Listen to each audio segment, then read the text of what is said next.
Mi nombre es Lina Isabel Arroyo, soy residente de primer año de alergología de la Universidad de Antioquia. El día de hoy vamos a hablar de urticaria y angioedema, específicamente de la fisiopatología. El asesor para esta charla fue el doctor Jorge Mario Sánchez. Muchas gracias a él por toda la ayuda que me dio en esta presentación.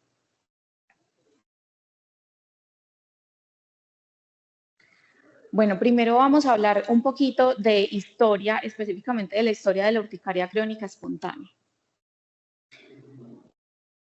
Entonces, tenemos que la urticaria crónica espontánea a lo largo del tiempo se ha dividido típicamente en la tipo 2B o autoinmune y la tipo 1 o autoalérgica, aunque realmente ambas son autoinmunes. De la tipo 2B tenemos estudios desde 1983 y vemos que hay muchos estudios a lo largo del tiempo. Nos vamos a centrar en unos puntos específicos en esta línea del tiempo. Tenemos que en 1988, para la parte de la tipo 2B, se detecta IgG, anti-IgE en pacientes con urticaria crónica espontánea. Luego, hacia 1999, se da el primer estudio que nos habla de la urticaria crónica espontánea tipo 1 o autoalérgica, donde se detecta IgE anti-TPO en pacientes con urticaria crónica espontánea. Luego pasamos a épocas más recientes. En 2019 tenemos cómo se asocia la tipo 2B, la urticaria crónica espontánea tipo 2B, con otras enfermedades autoinmunes. Y para la parte de la tipo 1 tenemos como estudios de hecho realizados en el servicio por el doctor Jorge, donde le hacían una transferencia pasiva de IgE anti-TPO de pacientes con urticaria crónica espontánea a pacientes del grupo control. Luego pasamos a una época más reciente, en 2021, donde para la tipo 2B se describen nuevos marcadores, mientras que para la tipo 1 se describe la IgE antiperoxidasa del eosinófilo y antiproteína catiónica del eosinófilo.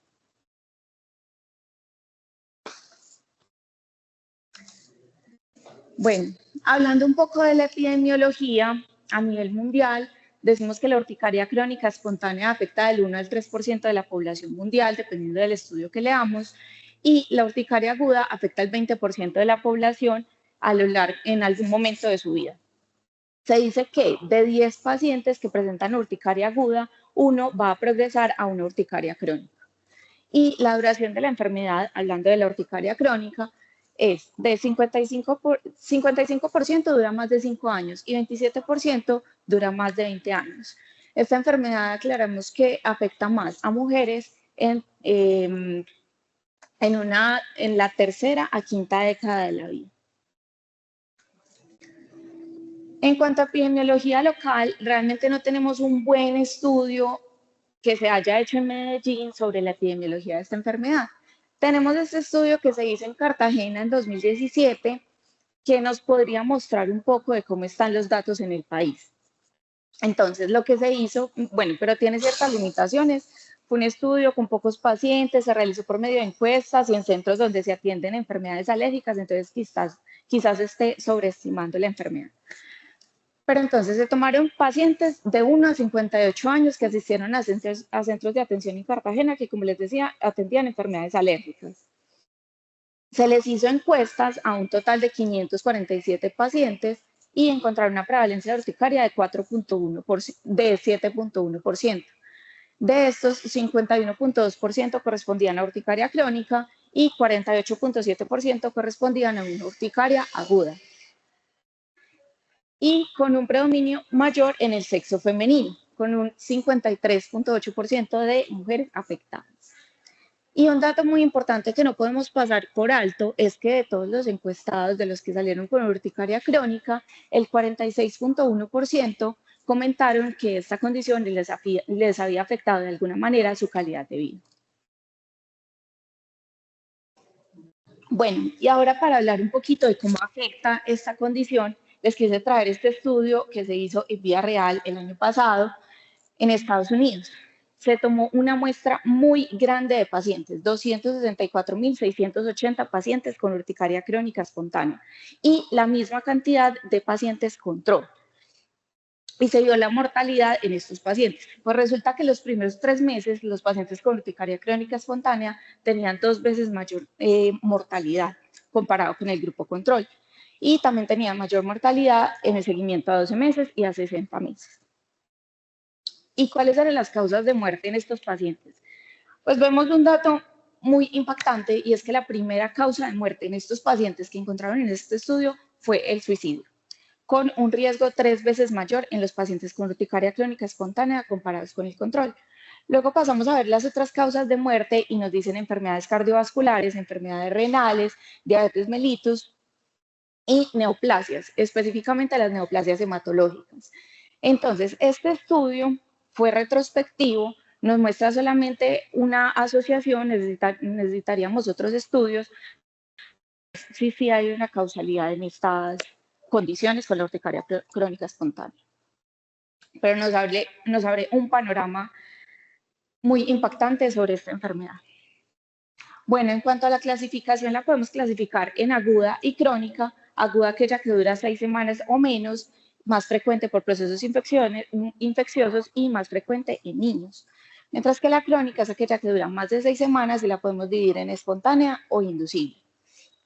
Pero ambas se van a caracterizar por la aparición de abones, que son esas placas eritemato-edematosas con un centro pálido, o angioedema, que es ese edema en la dermis profunda. Y recordar acá que hasta el 10% de los pacientes con urticaria crónica espontánea se pueden presentar solo con angioedema. Bueno, y vamos a pasar a hablar de la patogénesis. Entonces se los quise dividir un poquito como en preguntas para que las vayamos respondiendo a lo largo de la charla. La primera es ¿por qué se genera la urticaria aguda? Tenemos el mastocito con múltiples receptores en su superficie. Uno muy importante es el receptor de alta afinidad para la inmunoglobulina E, donde se pega una inmunoglobulina E específica frente a un alérgeno. Cuando volvemos a tener contacto con ese alérgeno, se une y da la degranulación del mastocito. Eso es todos lo conocemos muy bien porque es el mecanismo de las reacciones alérgicas. Entonces en ese no vamos a ahondar mucho. Pero tenemos muchos otros tipos de receptores. Entre ellos tenemos receptores como el MRGPRX2, donde se van a unir ciertos fármacos y van a producir una degranulación directa del mastocito por un mecanismo no inmunológico. Pero como les decía, en la urticaria aguda, lo más frecuente es que se dé debido a infecciones. Entonces, ¿qué es lo que pasa con estas infecciones? Pues tenemos 3 mecanismos por el cual podríamos explicar por qué se genera la urticaria aguda con respecto a las infecciones. Entonces, tenemos que el mastocito en su superficie tiene receptores tipo Toll-like receptor. Entre ellos, por ejemplo, el TLR4, que va a reconocer lipopolisacáridos de bacterias gram negativas, o el Toll-like receptor tipo 2, que va a reconocer peptidoglicanos de bacterias gram positivas, peptidoglicanos, gram negativas, lipopolisacáridos. Entonces, cuando se une patógeno, Toll-like receptor y correceptor, se da una degranulación del mastocito. El otro mecanismo es un mecanismo ya indirecto que es por una interacción con el receptor FC. Entonces resulta que tenemos el receptor FC, este mecanismo es más frecuente en una inmunidad adaptativa, donde ya se ha tenido contacto con una bacteria. En este ejemplo podemos poner el estafilococo aureus, que tiene su proteína A. Esa proteína A es reconocida por una inmunoglobulina G, se unen a su receptor y dan la degranulación del mastocito. También tenemos otra vía que es por la activación del complemento. Cuando hay infecciones, se activa el complemento, se liberan sustancias como el C5A, C3A, y estas se van a unir al receptor del mastocito y como cofactor la infección van a producir la degranulación del mastocito. Bueno, y ahora vamos a pasar a hablar de por qué se genera la urticaria crónica, específicamente la urticaria crónica espontánea, recordando que toda urticaria crónica en algún momento fue una urticaria aguda. Entonces, lo vamos a dividir en 2 vías, aunque estas vías pueden coexistir. Vamos a hablar primero de la tipo 1, que es la que les decía autoalérgica, pero realmente es un mecanismo también autoinmune. Entonces, aquí lo que pasa es que un linfocito B empieza a producir IgE frente a autoalérgenos. Por ejemplo, la interleuquina 24 o la TPO. Entonces, cuando ese linfocito B produce esa IgE anti-autoalérgeno, va a ir y se va a unir a su receptor de alta afinidad. Una vez se une a su receptor de alta afinidad, prepara ese mastocito para que cuando vuelva a tener contacto con, por ejemplo, la TPO, se dé la degranulación.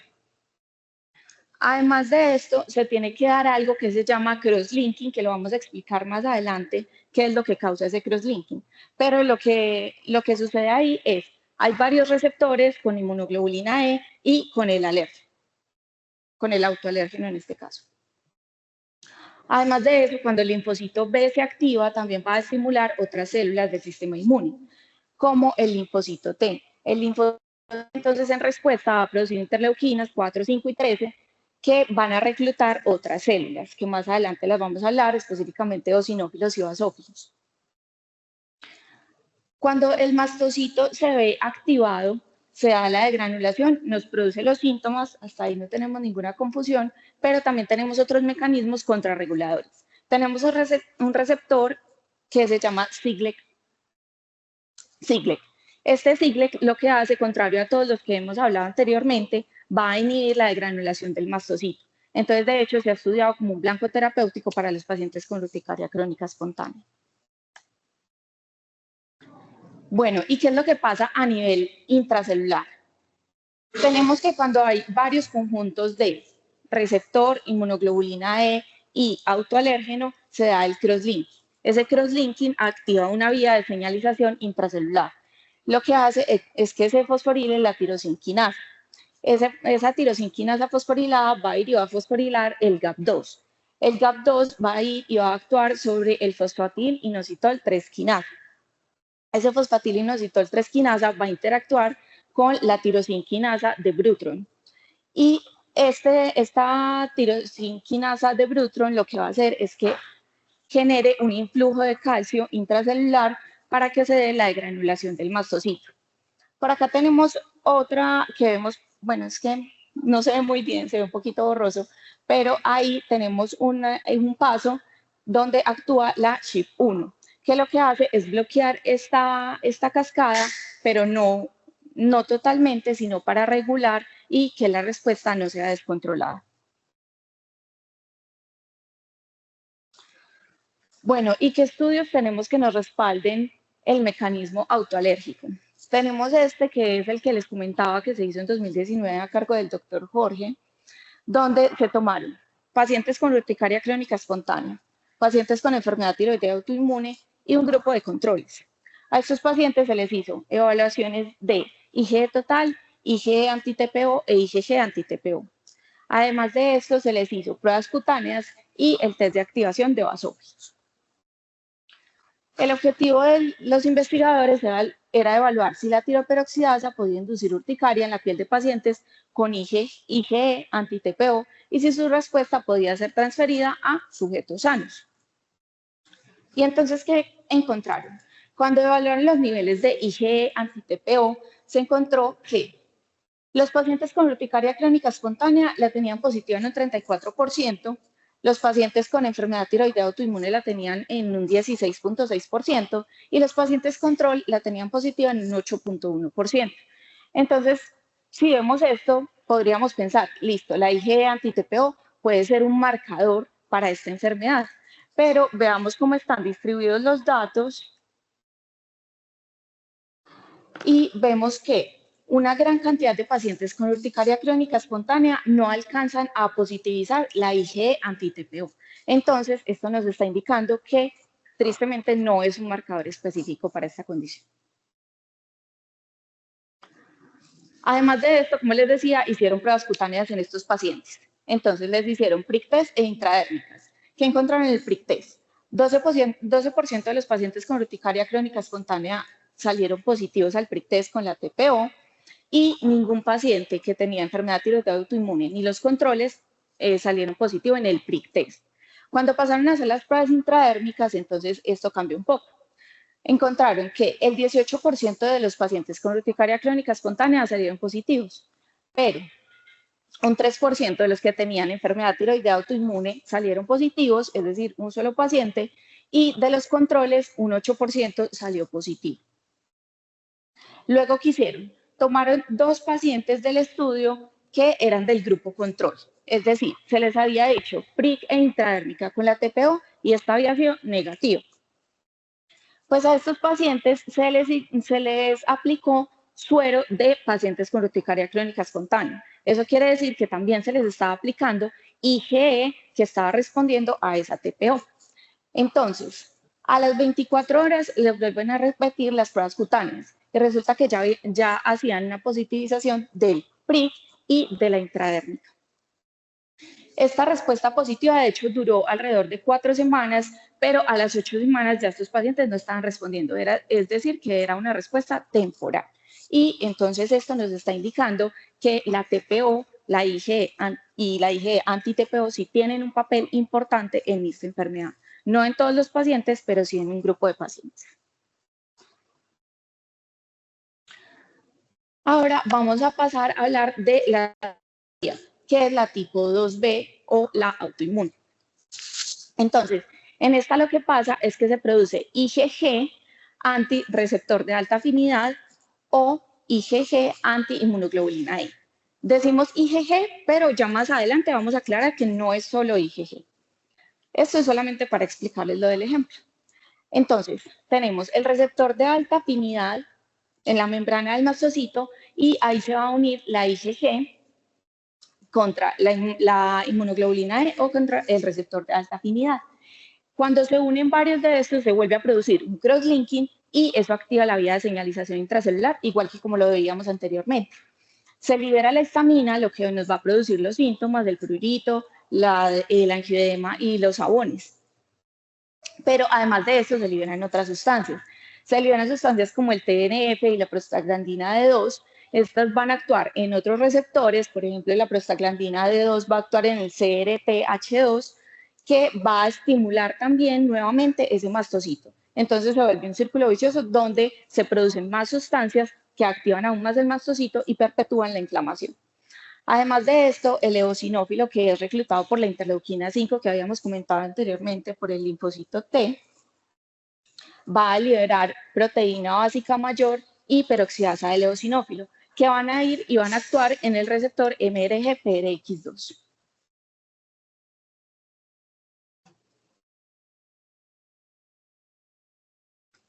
Como les decía, en la parte autoinmune no solamente podemos hablar de IgG, de hecho también hay IgM, antirreceptor de alta afinidad, e IgA, antirreceptor de alta afinidad, que también causa la degranulación del mastocito. Este estudio se los traigo es porque ellos realmente lo que querían era hacer una ELISA para detectar IgG, IgM o IgA contra el receptor de alta afinidad, pero nos sirve para ver qué porcentaje de pacientes con urticaria crónica espontánea tenían cada uno de los subtipos de inmunoglobulina. Entonces tenemos que IgG lo tenía el 24% de los pacientes con urticaria crónica espontánea. IgM lo tenían el 60% de los pacientes con urticaria crónica espontánea e IgA el 57% de los pacientes con urticaria crónica espontánea, comparados con el grupo control que solo fue 6% en todos, en IgG, IgM y IgA.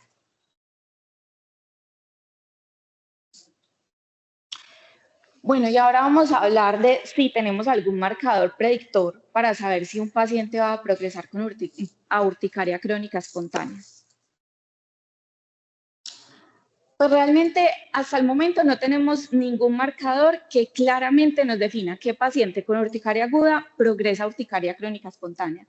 Pero tenemos algunos indicios, algunos estudios. Este estudio lo está realizando, el doctor Jorge, todavía no está publicado, es una investigación en proceso, pero el doctor Jorge amablemente nos facilitó las imágenes de los resultados preliminares que tienen hasta ahora. Y esto que nos está mostrando. Lo que hicieron fue, tomaron pacientes con urticaria aguda, en total 129 pacientes, y les hicieron un seguimiento durante 2 años. A esos pacientes les midieron IgE, antiperoxidasa del eosinófilo, antiproteína catiónica del eosinófilo y anti-TPO. Entonces, en un grupo de pacientes, 12.4% tenemos urticaria aguda y remiten, y la IgE está negativa. 68% de pacientes, o sea, el grupo más grande, tenían una remisión de la urticaria, o sea, solamente presentaron la urticaria aguda y tenían IgE positiva. Luego tenemos un 10% de pacientes que tenían urticaria crónica espontánea e IgE positiva y un grupo que tenían urticaria crónica espontánea, 9.3% de pacientes que tenían IgE, perdón, aquí positiva y abajo negativa. Entonces, vemos que hay algunos pacientes que inicialmente tenían la IgE negativa, pero a lo largo del tiempo se siguen y positivizan la IgE y pasan a ser una urticaria crónica espontánea. Eso quiere decir que quizás estos pacientes que inicialmente tienen una urticaria aguda y positivizan la IgE podrían pasar con mayor probabilidad a una urticaria crónica espontánea. O que quizás los pacientes que tienen la IgE negativa desde el inicio van a seguir en una urticaria aguda, es decir, no vuelvan a presentar los episodios. Pero cuando revisamos bien estos datos, resulta que este no es un marcador específico. ¿Por qué?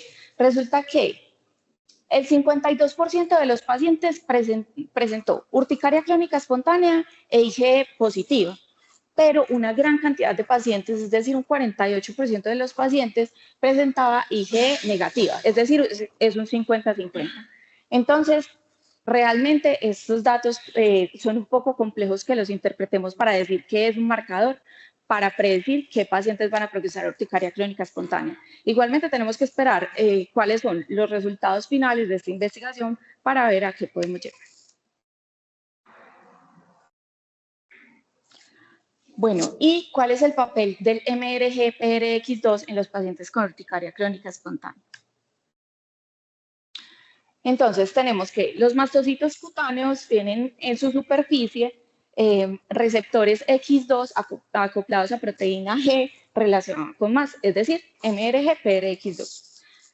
Este receptor se puede activar tanto por sustancias endógenas como exógenas como les decía ahora, por ejemplo, medicamentos, y cuando se activa se aumenta los niveles de calcio citosólico. Eso lo que hace es que se produzca la degranulación del mastocito. Entonces podríamos pensar que quizás si hay alguna alteración en este receptor, ya sea por ejemplo genética, esto nos lleve a mayor actividad de la enfermedad. Pues esto fue lo que se preguntaron unos investigadores en China y así es que nace este estudio publicado este año. Tomaron 80 pacientes con urticaria crónica espontánea, les hicieron secuenciación del DNA y encontraron que de estos pacientes 61% no tenían ninguna mutación. 10% tenían una mutación y 29% tenían 2 mutaciones. ¿Y qué hacía cada una de estas mutaciones? Una mutación era en la posición 185, donde se cambiaba adenina por guanina y había una ganancia de función del mastocito. La otra mutación que se encontró fue la 185, adenina por guanina, es decir, la misma que ya habíamos comentado, pero además de esto tenían otra mutación que era en la posición 46, se cambiaba una adenina por citosina y esta no presentaba ningún cambio en la función del mastocito, es decir, se comportaba como un paciente con urticaria crónica espontánea, pero normal. Mientras que el que tenía el cambio de adenina por guanina sí se comportaba como una urticaria crónica espontánea con mayor gravedad. Y entonces los investigadores, ¿cómo lo evaluaron? Evaluaron escalas como el UA7, donde se dieron cuenta que los pacientes con una sola mutación tenían mayor puntaje, mientras que los que tenían 2 mutaciones y el wild type, es decir, cuando tenemos el gen en su forma básica normal, tenían niveles menores. Y además nos comentan que encontraron mayor degranulación de mastocitos, mayor movilización de calcio y mayor fosforilación de una vía intracelular, que es la ERK. ¿Y cómo se dieron cuenta que había mayor degranulación de mastocitos? Midieron ciertas citoquinas, entre esas CCL2, TNF-alfa, interleuquina 2, y se dieron cuenta que los pacientes que tenían la única mutación tenían mayores niveles de estas.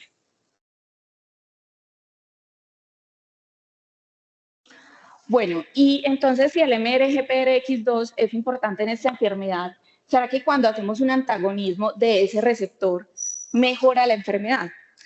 Pues hay fármacos experimentales, este es un estudio que se hizo en ratones, entonces lo que hacen es que cogen el MRGPB2, que es el del ratón, que tiene una homología de alrededor del 50% con el humano, lo quitan, se lo quitan al ratón y hacen que el ratón produzca MRGPRX2, es decir, el del humano. Cuando hacen esto, le ponen el fármaco experimental, que es el EP262. Y a estos ratones les inyectan un colorante que es azul de metileno. Entonces, yo sé que no se ve muy bien, pero vemos que hay unos cuadritos que están más oscuros. Más azulitos, más azulito, más azulito. Un azul más oscuro. Aquí fue donde se les puso, digamos, un vehículo que no contenía el antagonista del MRGPRX2. Y los que vemos más clarito son que se le puso el MRGPRX2. Luego activaban los mastocitos de estos ratones con diferentes sustancias, de hecho lo probaron con varias sustancias para confirmar que no fuera el efecto de una única sustancia, y en todas se encontró que la extravasación del colorante, el azul de Evans, fue mayor en los pacientes que no tenían el antagonista, y en los que tenían el antagonista la extravasación fue menor, es decir, que había menor permeabilidad. Y ahora, ¿cuál es el papel de la microbiota? Porque alrededor de muchas charlas hablamos de la microbiota, decimos un montón de cosas, pero ¿qué es lo que pasa en esta enfermedad? ¿Será que sí tiene un papel o definitivamente no? Entonces, tenemos la microbiota intestinal y varios estudios nos dicen, la urticaria crónica espontánea se acompaña de desbiosis intestinal, pero su relevancia es incierta. Hay baja diversidad y baja producción de ácidos grasos de cadena corta en los pacientes con urticaria crónica espontánea, y niveles elevados de lipopolisacáridos en sangre se relacionan con una rápida recaída de la enfermedad y altos niveles de bacterias a nivel intestinal. Pero entonces, ¿qué estudios tenemos que nos respalden o estén en contra de estas afirmaciones? Tenemos este estudio también realizado en China en 2023, donde se hizo por dos partes. En la primera parte tomaron materia fecal de 26 pacientes con urticaria crónica espontánea y 26 controles, y se les hizo la secuenciación metagenómica. Es decir, vieron qué bacterias tenían estos pacientes, en qué cantidad la tenían y qué genes eran los que expresaban estas bacterias. Tomaron una muestra de plasma de 29 pacientes con urticaria crónica espontánea y 38 controles y les hicieron metabolómica, es decir, medir los ácidos grasos de cadena corta en estos pacientes. Luego, por último, tomaron una muestra de plasma de 16 pacientes con urticaria crónica espontánea y 16 controles y les hicieron la medición de lipopolisacáridos. Y entonces, ¿qué encontraron? Resulta que los pacientes en rojo son los que tienen urticaria crónica espontánea, el azul son los pacientes control. En los pacientes que tenían urticaria crónica espontánea encontraron mayor cantidad de ciertas bacterias, específicamente bacterias que son oportunistas. Entre estas se encontraron también Klebsiella pneumoniae, E. coli y Bellionella parvula. Pero en el grupo control encontraron que estaba más aumentado una bacteria que se llama Roseburia hominis. Y resulta que la Roseburia hominis produce ácidos grasos de cadena corta. Luego evaluaron los niveles de lipopolisacáridos en el plasma, encontrando que los pacientes con urticaria crónica espontánea sí tenían mayores niveles de lipopolisacáridos comparados con el grupo control. Pero veamos estos datos acá y también los vamos a ver acá en esta otra gráfica, donde muchos de los pacientes control y con urticaria crónica espontánea están en el mismo punto. Entonces quizás no sea tan significativo este hallazgo porque hay mucha extrapolación de datos. En estas gráficas lo que les quiero mostrar es los ácidos grasos de cadena corta. Entonces, en la totalidad de los ácidos grasos de cadena corta se encontró que era mayor en los pacientes del grupo control. Cuando los miraron cada uno de los ácidos grasos de cadena corta, específicamente acetato, propionato y caproato, encontraron que también estaban más aumentados en los pacientes del grupo control, teniendo en cuenta lo que les digo. También había muchos pacientes del grupo control que no tenían esos ácidos grasos elevados. Pero entonces a los investigadores, no quedando conformes con esta parte del estudio, lo que hacen es que toman ratones y les hacen un trasplante de materia fecal de pacientes con urticaria crónica espontánea. Porque ellos querían ver qué efectos tenían en la microbiota. Entonces le hacen administración de bacterias específicas, administración de bacteria fecal y administración de metabolitos, las tres cosas.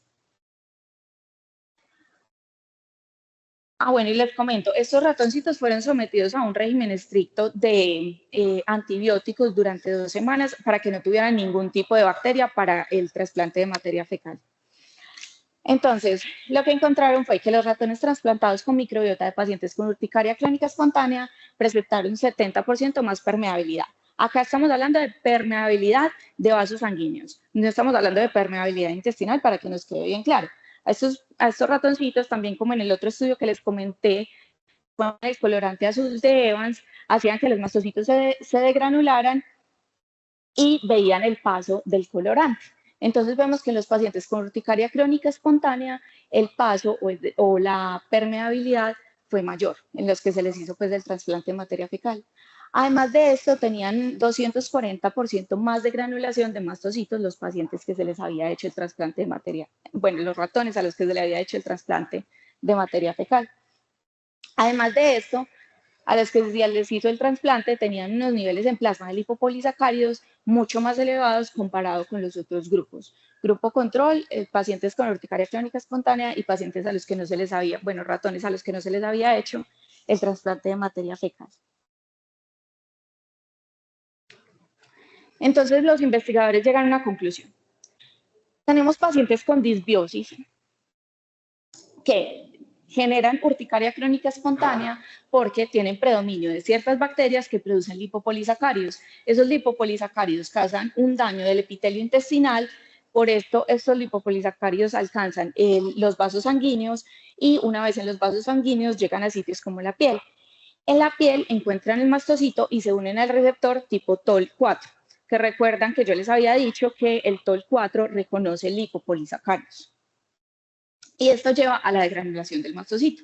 Mientras que en los pacientes con homeostasis vemos que hay predominio de ciertas bacterias que producen ácidos grasos de cadena corta y esos ácidos grasos de cadena corta es que hacen que las uniones intercelulares sean mucho más fuertes y por tanto los lipopolisacáridos que se puedan producir no puedan pasar al torrente sanguíneo y no puedan llegar pues, a la piel a actuar en los mastocitos.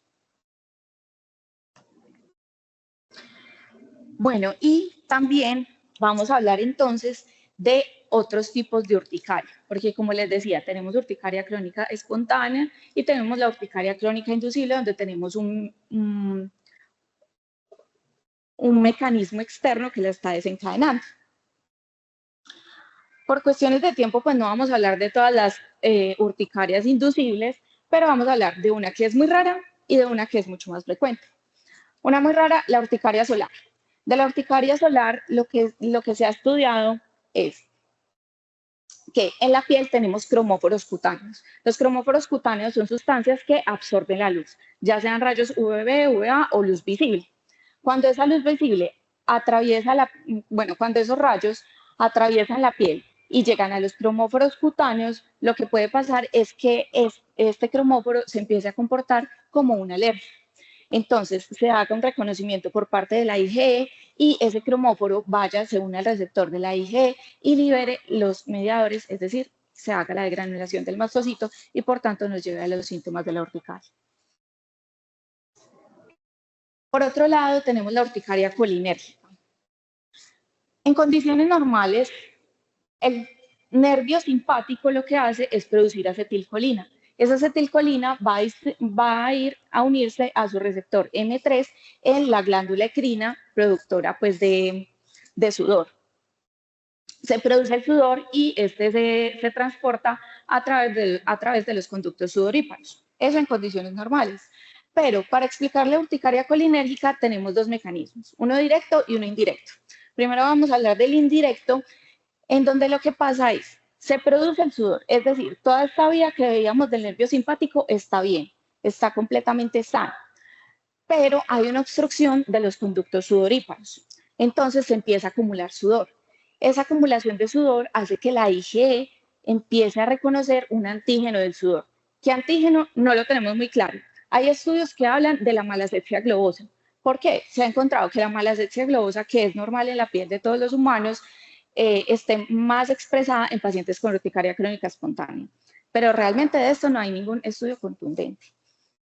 Entonces, cuando la IgE, que está unida al receptor de alta afinidad, encuentra ese antígeno del sudor, se produce la degranulación del mastocito y por tanto se producen las manifestaciones de la enfermedad. Pero como les decía, también hay un mecanismo directo. ¿Qué es lo que pasa?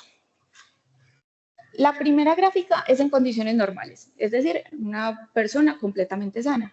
Pero veamos qué pasa en un paciente con hipodrosis o anhidrosis, porque podríamos creer erróneamente que si se produce menos sudor, pues no se va a producir la urticaria colinérgica. Y es todo lo contrario.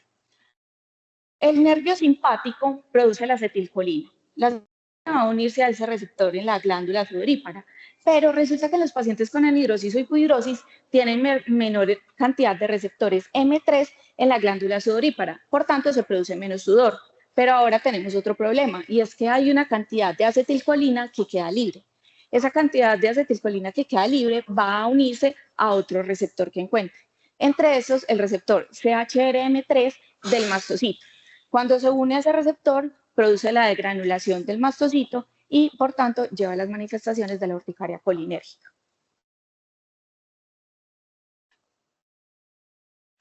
Bueno, entonces, como conclusiones de este tema, podemos decir que la urticaria representa una problemática debido a su alta prevalencia, impacto en la calidad de vida y complejidad clínica, y muchas veces es subestimada, pero en muchas personas puede afectar profundamente el bienestar físico, emocional y social.